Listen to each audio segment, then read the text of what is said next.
اعوذ باللہ من الشیطان الرجیم بسم اللہ الرحمن الرحیم وَإِذْ قَتَلْتُمْ نَفْسًا فَادَّارَأْتُمْ فِيهَا وَاللَّهُ مُخْرِجٌ مَا كُنْتُمْ تَكْتُمُونَ۔ اور اے یہودیوں، یاد کرو جب تم نے ایک شخص کو قتل کیا، پھر ایک دوسرے پر اس کے قتل کا الزام لگانے لگے، اور جو تم چھپاتے تھے اللہ نے اسے ظاہر کرنا تھا، یعنی اصل قاتل کا پتہ چلنا تھا۔ بنی اسرائیل میں عامیل نامی ایک مالدار تھا، اس کے چچا زاد بھائی نے لالچ میں آ کر اسے قتل کر دیا اور دوسری بستی کے دروازے پر اسے ڈال دیا۔ وہاں کے لوگوں نے حضرت موسیٰ علیہ السلام سے درخواست کی کہ آپ دعا فرمائیں، اللہ تعالی حقیقت حال ظاہر فرمائے۔ اس پر حکم صادر ہوا کہ ایک گائے ذبح کر کے اس کا کوئی حصہ مقتول کو ماریں، وہ زندہ ہو کر قاتل کا بتا دے گا۔ واضح رہے کہ اس سورت کا نام سورہ بقرہ ہے، اور بقرہ گائے کو کہتے ہیں۔ کون سا وہ خوش نصیب نوجوان تھا جس کی یہ گائے تھی، اور وہ اپنی والدہ کا کتنا فرما بردار تھا۔ رکوع کے اختتام پر اسے سماعت کیجیے۔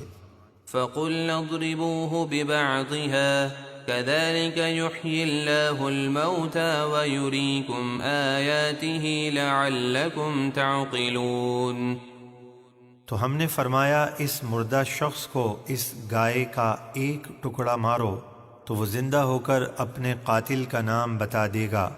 اسی طرح اللہ قیامت کے دن مردے زندہ فرمائے گا، اور وہ تمہیں اس دنیا میں اپنی نشانیاں دکھاتا ہے تاکہ تم سمجھو۔ ثم قست قلوبكم من بعد ذلك فهي كالحجارة أو أشد قسوة فإن من الحجارة لما يتفجر منه الأنهار وإن منها لما يشقق فيخرج منه الماء وإن منها لما يهبط من خشية الله وما الله بغافل عما تعملون۔ پھر اس کے بعد تمہارے دل سخت ہو گئے، یعنی اس قدر عظیم نشانیاں دیکھنے کے بعد بھی تم نے عبرت حاصل نہ کی، تو وہ دل سختی میں پتھروں کی طرح ہیں، بلکہ ان سے بھی زیادہ سخت۔ اور بے شک پتھروں میں سے کچھ پتھر ایسے ہیں جن سے نہریں بہہ نکلتی ہیں، اور کچھ ایسے ہیں جو پھٹ جاتے ہیں تو ان سے پانی نکلتا ہے، اور کچھ پتھر وہ ہیں جو اللہ کے خوف سے گر پڑتے ہیں، اور اللہ تمہارے کاموں سے بے خبر نہیں۔ پتھروں کو خوف الہی ہوتا ہے اور وہ تسبیح بھی کرتے ہیں۔ ترمذی شریف میں حضرت علی رضی اللہ تعالیٰ عنہ سے مروی ہے کہ میں سید عالم صلی اللہ علیہ وسلم کے ساتھ اطراف مکہ میں گیا، جو درخت یا پہاڑ سامنے آ جاتا السلام علیک یا رسول اللہ عرض کرتا تھا۔ أفتطمعون أن يؤمنوا لكم وقد كان فريق منهم يسمعون كلام الله ثم يحرفونه من بعد ما عقلوه وهم يعلمون۔ تو اے مسلمانوں، کیا تمہیں یہودیوں سے یہ توقع ہے کہ وہ تمہارے کہنے پر ایمان لے آئیں گے، حالانکہ ان کا ایک گروہ ایسا تھا جو اللہ کا کلام سنتا تھا، پھر اسے سمجھنے کے بعد جان بوجھ کر بدل دیتا تھا۔ وَإِذَا لَقُوا الَّذِينَ آمَنُوا قَالُوا آمَنَّا وَإِذَا خَلَا بَعْضُهُمْ إِلَى بَعْضٍ قَالُوا أَتُحَدِّثُونَهُم بِمَا فَتَحَ اللَّهُ عَلَيْكُمْ لِيُحَاجُّوكُم بِهِ عِندَ رَبِّكُمْ أَفَلَا تَعْقِلُونَ۔ اور جب وہ یہودی جو منافق ہیں مسلمانوں سے ملتے ہیں تو کہتے ہیں ہم بھی ایمان لائے، بے شک محمد صلی اللہ علیہ وآلہ وسلم سچے نبی ہیں، اور جب وہ تنہائی میں ایک دوسرے سے ملتے ہیں تو ان کے سردار ان سے کہتے ہیں کیا تم مسلمانوں کو وہ باتیں بتاتے ہو جو اللہ نے تم پر ظاہر کیں تاکہ وہ اسے تمہارے رب کے سامنے قیامت کے دن تمہارے خلاف دلیل بنائیں؟ کیا تم عقل نہیں رکھتے؟ أولا يعلمون أن الله يعلم ما يسرون وما يعلنون کیا وہ نہیں جانتے کہ اللہ جانتا ہے جو کچھ وہ چھپاتے ہیں اور جو کچھ ظاہر کرتے ہیں؟ ومنهم أميون لا يعلمون الكتاب إلا أماني وإن هم إلا يظنون اور ان یہودیوں میں سے بعض ان پڑھ جاہل ہیں جو زبانی پڑھ لینے کے سوا اللہ کی کتاب توریت کا کچھ علم نہیں رکھتے، اور وہ صرف اپنے وہم و گمان میں پڑے ہوئے ہیں۔ فويل للذين يكتبون الكتاب بأيديهم ثم يقولون هذا من عند الله ليشتروا به ثمنا قليلا فويل لهم مما كتبت أيديهم وويل لهم مما يكسبون۔ تو بڑی خرابی ہے ان لوگوں کے لیے جو اللہ کی کتاب میں من گھڑت باتیں اپنے ہاتھوں سے لکھیں، پھر کہہ دیں یہ اللہ کی طرف سے ہے تاکہ اس کے بدلے تھوڑی سی قیمت حاصل کر لیں۔ یہودی علماء دنیا داروں کے کہنے پر توریت کے احکام بدل دیتے تاکہ ان سے دنیا کی ذلیل دولت حاصل کر سکیں، تو ان کے لیے ہلاکت ہے ان کے ہاتھوں کے لکھے ہوئے کی وجہ سے، اور ان کی اس کمائی کے سبب ان کے لیے خرابی ہے۔ وقالوا لن تمسنا النار إلا أياما معدودة قل اتخذتم عند الله عهدا فلن يخلف الله عهده أم تقولون على الله ما لا تعلمون۔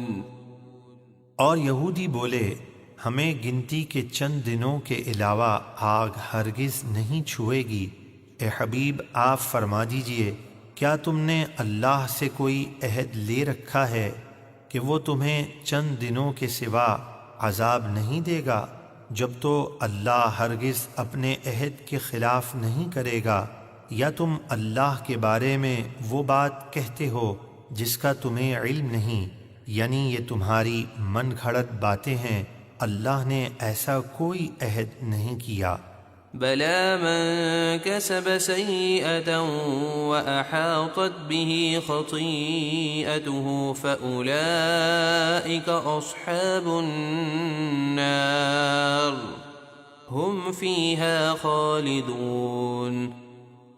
ہاں کیوں نہیں، جو گناہ کمائے اور اس کی خطا اسے گھیر لے، یعنی وہ کفر پر مر جائے، تو وہی دوزخی ہیں، اس میں ہمیشہ رہیں گے۔ والذين آمنوا وعملوا الصالحات أولئك أصحاب الجنة هم فيها خالدون۔ اور جو لوگ ایمان لائے اور انہوں نے اچھے کام کیے وہی جنتی ہیں، وہ اس میں ہمیشہ رہیں گے۔ صدق اللہ العظیم۔ بنی اسرائیل میں ایک صالح شخص تھے، ان کا ایک کم عمر بچہ تھا اور ان کے پاس سوائے ایک گائے کے بچے کے کچھ نہ رہا تھا۔ انہوں نے اس کی گردن پر مہر لگا کر اللہ کے نام پر چھوڑ دیا اور بارگاہ حق میں عرض کیا، یا رب، میں اس بچیا کو اس فرزند کے لیے تیرے پاس ودیعت رکھتا ہوں، جب یہ فرزند بڑا ہو یہ اس کے کام آئے۔ ان کا تو انتقال ہو گیا، بچیا جنگل میں اللہ کی حفاظت میں پرورش پاتی رہی۔ یہ لڑکا بڑا ہوا اور اللہ کے فضل سے صالح اور متقی ہوا، ماں کا فرما بردار تھا۔ ایک دن اس کی والدہ نے کہا، اے نور نظر، تیرے باپ نے تیرے لیے فلاں جنگل میں خدا کے نام ایک بچیا چھوڑ دی ہے، وہ اب جوان ہو گئی، اس کو جنگل سے لا اور اللہ سے دعا کر کہ وہ تجھے عطا فرمائے۔ لڑکے نے گائے کو جنگل میں دیکھا اور والدہ کی بتائی ہوئی علامتیں اس میں پائیں اور اس کو اللہ کی قسم دے کر بلایا۔ وہ گائے حاضر ہوئی۔ جوان اس گائے کو والدہ کی خدمت میں لایا۔ والدہ نے بازار میں لے جا کر 3 دینار پر فروخت کرنے کا حکم دیا اور یہ شرط کی کہ سودا ہونے پر پھر اس کی اجازت حاصل کی جائے۔ اس زمانے میں گائے کی قیمت 3 دینار ہی تھی۔ جوان جب اس گائے کو بازار میں لایا تو ایک فرشتہ خریدار کی صورت میں آیا اور اس نے گائے کی قیمت 6 دینار لگا دی، مگر اس شرط سے کہ جوان والدہ کی اجازت کا پابند نہ ہو۔ جوان نے یہ منظور نہ کیا اور والدہ سے تمام قصہ کہا۔ اس کی والدہ نے 6 دینار قیمت منظور کرنے کی تو اجازت دی، مگر بیچنے سے پہلے پھر دوبارہ اپنی مرضی دریافت کرنے کی شرط کی۔ جوان پھر بازار میں آیا۔ اس مرتبہ فرشتے نے 12 دینار قیمت لگائی اور کہا کہ والدہ کی اجازت پر موقوف نہ رکھو۔ جوان نے نہ مانا اور والدہ کو اطلاع دی۔ وہ صاحب فراست سمجھ گئی کہ یہ خریدار نہیں کوئی فرشتہ ہے جو آزمائش کے لیے آتا ہے۔ بیٹے سے کہا کہ اب کی مرتبہ اس خریدار سے یہ کہنا کہ آپ ہمیں اس گائے کے فروخت کرنے کا حکم دیتے ہیں یا نہیں۔ لڑکے نے یہی کہا۔ فرشتے نے جواب دیا کہ ابھی اس کو روکے رہو، جب بنی اسرائیل خریدنے آئیں تو اس کی قیمت یہ مقرر کرنا کہ اس کی کھال میں سونا بھر دیا جائے۔ جوان گائے کو گھر لایا اور جب بنی اسرائیل جستجو کرتے ہوئے اس کے مکان پر پہنچے تو یہی قیمت طے کی اور حضرت موسیٰ علیہ السلام کی ضمانت پر وہ گائے بنی اسرائیل کے سپرد کر دی۔ اس واقعے سے ہمیں کئی مسائل معلوم ہوتے ہیں۔ ایک یہ جو اپنے اہل و عیال کو اللہ کے سپرد کرے، اللہ تعالیٰ اس کی ایسی عمدہ پرورش فرماتا ہے۔ دوسرا، جو اپنا مال اللہ کے بھروسے پر اس کی امانت میں دے، اللہ اس میں برکت عطا فرماتا ہے۔ تیسرا، والدین کی فرما برداری اللہ تبارک و تعالیٰ کو پسند ہے۔ چوتھا، غیبی فیض قربانی و خیرات کرنے سے حاصل ہوتا ہے۔ پانچواں، راہ خدا میں نفیس مال دینا چاہیے۔ چھٹا، گائے کی قربانی افضل ہے۔